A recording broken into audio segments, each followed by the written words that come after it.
Prabowo Subianto sepertinya berkelakar bahwa ketika ada AHY dan kemudian Gibran Rakabuming Raka yang duduk bersebelahan, sangat akrab dan akur, bukan tidak mungkin di kemudian hari keduanya ini akan saling berhadap-hadapan dengan yang lainnya. Dan kita juga tahu Gibran masa depan politiknya pasti panjang, mengingat posisinya hari ini adalah Wapres, dan AHY masa depan politiknya juga pasti panjang, posisinya sebagai Menko dan Ketua Umum Partai. Saya kira jalannya cukup luar biasa di masa-masa yang akan datang. Dan ingat, sebelah AHY itu ada Puan Maharani yang saya kira bukan tidak mungkin di masa-masa yang akan datang juga akan menjadi salah satu calon pemimpin yang saling berkompetisi. Assalamualaikum warahmatullahi wabarakatuh. Kali ini saya mau bicara tentang isi pidato politik Prabowo Subianto saat memberikan sambutan dalam penutupan Kongres Partai Demokrat yang ke-6 tadi malam. Jadi saat itu Prabowo Subianto sepertinya berkelakar bahwa ketika ada AHY dan kemudian Gibran Rakabuming Raka yang duduk bersebelahan, sangat akrab dan akur, bukan tidak mungkin di kemudian hari keduanya ini akan saling berhadap-hadapan dengan yang lainnya. Karena kita tahu Gibran ataupun AHY adalah sosok yang dinilai oleh publik ke depan di masa-masa yang akan datang itu masih cukup panjang jalan karir politiknya. Hari ini memang berkawan bahwa Gibran itu adalah Wapres dan AHY adalah sebagai Menko, berada dalam satu kekuasaan politik yang sama. Tapi di kemudian hari bukan tidak mungkin antara AHY dengan Gibran ini bisa saling bersaing dan bisa saling berhadap-hadapan satu sama yang lainnya. Di sebelah AHY itu ada Puan Maharani. Ini adalah kumpulan anak-anak mantan presiden yang saat ini menjadi orang penting di negara kita, yaitu di jabatan-jabatan politik strategis. Per hari ini memang kelihatan akur, per hari ini kelihatan guyup, tapi bukan tidak mungkin mantan-mantan anak presiden ini di pemilu-pemilu yang akan datang saling berkompetisi, saling merenegasi, dan mungkin saling akan terjadi keributan-keributan politik yang tidak berkesudahan. Karena kita tahu apapun judulnya, Gibran itu adalah wakil presiden yang saya kira jejak langkah politiknya dinilai akan panjang di kemudian hari. Begitupun dengan AHY, Ketua Umum Partai Demokrat yang kedua kalinya, saat ini adalah Menko, jejak karir politiknya juga akan kelihatan panjang di kemudian hari. Begitupun Puan Maharani, saat ini posisinya sebagai Ketua DPR, saat ini adalah salah satu pewaris politik yang ada di PDIP. Jadi pernyataan Prabowo Subianto itu sebenarnya sebagai reminder. Sekalipun konteksnya itu ingin berbeda, saat ini boleh ketiganya itu saling duduk bersama, saling rukun, tapi kompetisi politik, kerukunan dan keguyuban itu buyar. Dan kemudian berubah menjadi ajang persaingan yang tidak bisa dihindarkan. Jadi satu hal yang kemudian saya ingin sampaikan, di politik kita, itu jangan maknai politik itu seperti perang agama. Pemilu kita jangan maknai seperti perang antar etnis dan perang antar suku. Cukup sudah pemilu kita itu selalu melahirkan kegaduhan dan brutalitas yang hampir memecah belah bangsa ini. Kita ingat misalnya pemilu 2014, kita ingat misalnya yang juga salah satu yang terbrutal adalah pemilu 2019, di mana saat itu terbelah cukup ekstrim. Ada kelompok politik yang mengklaim dirinya sebagai pembela ulama, ada calon presiden yang dinilai paling memperjuangkan aspirasi umat Islam. Tapi pada saat yang bersamaan menuduh pihak yang lain, terutama para pendukung Jokowi sebagai pihak yang dinilai tidak terlampau ramah dengan kelompok-kelompok Islam. Tapi ingat loh, antar kelompok yang saling bermusuhan ini pasca Pilpres 2019 saling berkongsi. Prabowo Subianto dengan barisan politiknya saat itu, ketika diajak berkoalisi menjadi bagian dari koalisi pemerintah, kemudian menikmati bagaimana indahnya kekuasaan bisa dinikmati bersama. Begitupun misalnya ketika Pilkada Jakarta. Kita melihat bagaimana Pilkada Jakarta sangat brutal 2017. Anies Baswedan versus Ahok. Ahok dituding sebagai penista agama, Anies tampil sebagai juru selamat dan juru bicara umat Islam. Dan kemudian mengkampanyekan pentingnya ulama-ulama dan umat Islam itu diprioritaskan. Orang kemudian melihat bagaimana tawuran politik yang cukup luar biasa sepanjang Pilkada Jakarta 2017. Tapi ingat, Pilkada Jakarta 2024 yang lalu mempertemukan Anies Baswedan dengan Ahok dalam satu kepentingan politik yang sama. Ini yang selalu saya katakan, untuk apa kita ribut-ribut? Untuk apa politik itu seakan-akan dia itu semacam perang agama, perang suku, perang identitas, dan seterusnya.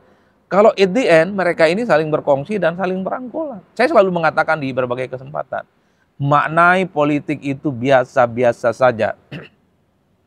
Politik kita, persaingan kita, pemilu kita, itu bukan perang Uhud, bukan perang agama, bukan perang Hondak, bukan perang Tabu, bukan juga perang antar etnis, dan bukan perang antar suku juga.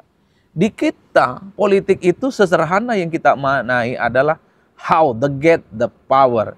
Jadi politik kita itu ribut-ribut hanya sekedar untuk mendapatkan keuntungan politik. Ya sudah, itu saja. Selebihnya tidak ada. Kan dalam bayangan kita, sulit kan sebenarnya membayangkan Prabowo Subianto itu berkoalisi dengan Jokowi. Itulah yang kemudian disampaikan oleh Prabowo Subianto. Dulu kalah sama Jokowi 2 periode, tapi kemudian Jokowi menjadikan Prabowo sebagai Menhan. Itu yang tidak terbayang oleh publik. Dulu orang juga tahu bagaimana Jokowi itu jadi presiden, kemudian jadi gubernur, dan jadi wali kota di Solo, itu bersama dengan PDIP. Tapi di pemilu 2024, Jokowi dengan PDIP itu pecah kongsi loh. Setelah 23 tahun lamanya. Kemudian kita bisa melihat pada era SBY, partai-partai politik yang kalah, seperti PKS, seperti Golkar, partai-partai yang lain, yang awalnya itu menyerang SBY, tiba-tiba juga menjadi bagian dari kongsi politiknya SBY. Jadi ini yang saya selalu sebutkan, cukup sudah pemilu kita itu ada makam yang dibongkar hanya gara-gara perbedaan politik.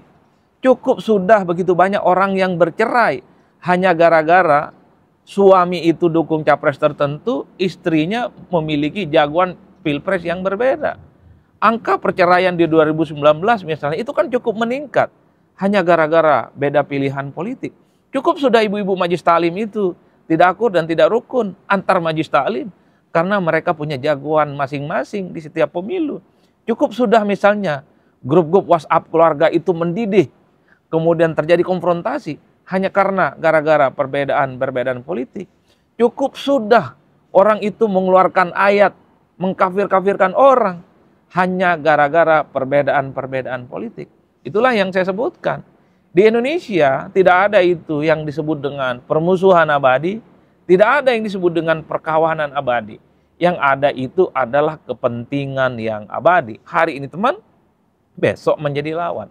Oleh karena itu, pidato politik Prabowo Subianto dalam penutupan Kongres Partai Demokrat yang ke-6, ini kan sebenarnya ingin mengkonfirmasi bahwa politik kita itu jangan ngotot-ngotot amat, bersaing itu jangan sadis-sadis amat, jangan seperti kita itu perang agama dan perang antar suku. Boleh berkawan, boleh bersahabat, boleh juga saling bersaing pada saat bersamaan. Itulah yang kemudian dalam studi-studi ilmu politik di Indonesia, ini mirip-mirip praktek politik kartel. Apa itu politik kartel? Politik kartel itu adalah politik di mana perbedaan-perbedaan dan persaingan politik itu ditiadakan, terutama setelah pemilu usai. Artinya apa? Orang bersaing, calon bersaing, partai itu saling berkompetisi hanya jelang pemilihan saja. Tapi setelah pemilihan usai, partai-partai yang kalah dan yang menang itu nih saling berkongsi untuk menikmati kekuasaan bersama. Disitulah kemudian perbedaan-perbedaan politik, disitulah kemudian permusuhan politik itu ditiadakan dan dihilangkan. Jadi itu adalah ciri khas dari partai kartel. Disitulah menjadi ciri khas dari politik kartel. Jadi politik kartel itu menganggap persaingan itu tidak penting setelah semuanya selesai. Politik kartel itu adalah bagaimana menikmati kekuasaan-kekuasaan politik secara bersama. Baik yang kalah ataupun yang menang, itu sama-sama menikmati indahnya kekuasaan.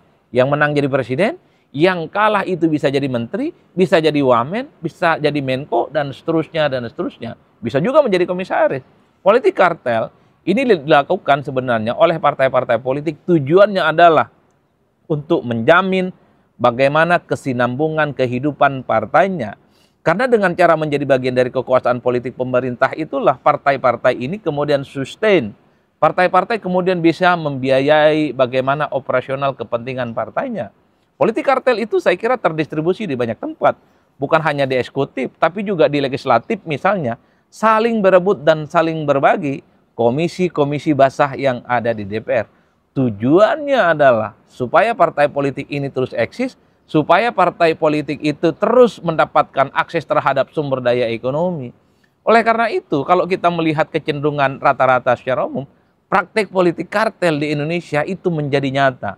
Sejak SBY, sejak sejak Jokowi ataupun pemerintahan hari ini di era Prabowo Subianto, di mana kecenderungan persaingan politik itu ditiadakan, yang kalah dan menang saling berkongsi dan saling bersatu, dan sama-sama berbagi indahnya kekuasaan. Itu istilah dalam ilmu politik disebut dengan praktek politik kartel. Kalau di Indonesia mungkin bahasanya ini yang disebut dengan politik guyup, politik santun, politik atas nama NKRI, dan politik atas nama Persatuan Indonesia.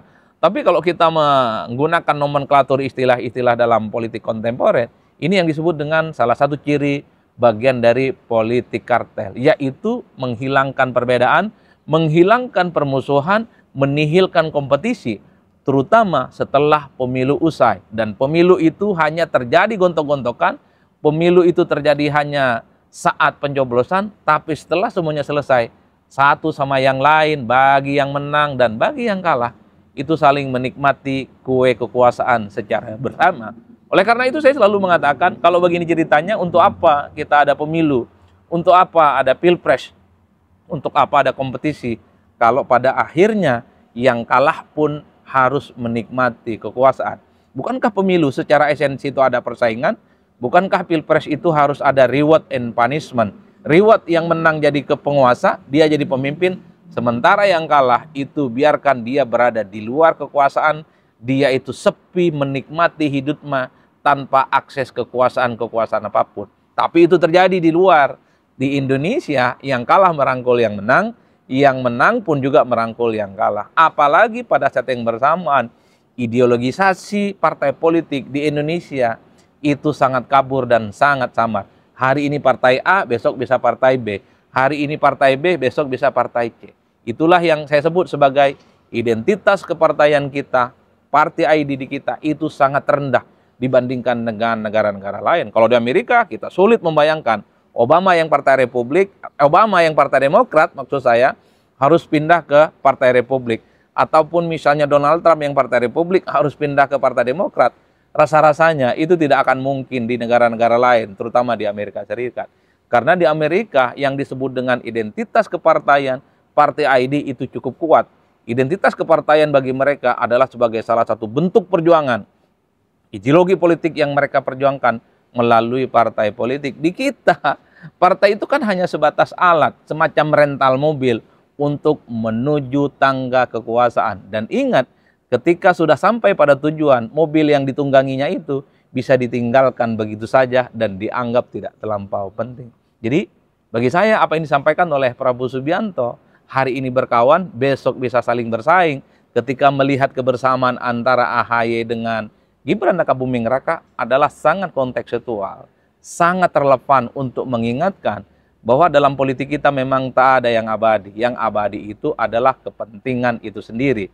Dan kita juga tahu Gibran masa depan politiknya pasti panjang, mengingat posisinya hari ini adalah Wapres, dan AHY masa depan politiknya juga pasti panjang, posisinya sebagai Menko dan Ketua Umum Partai.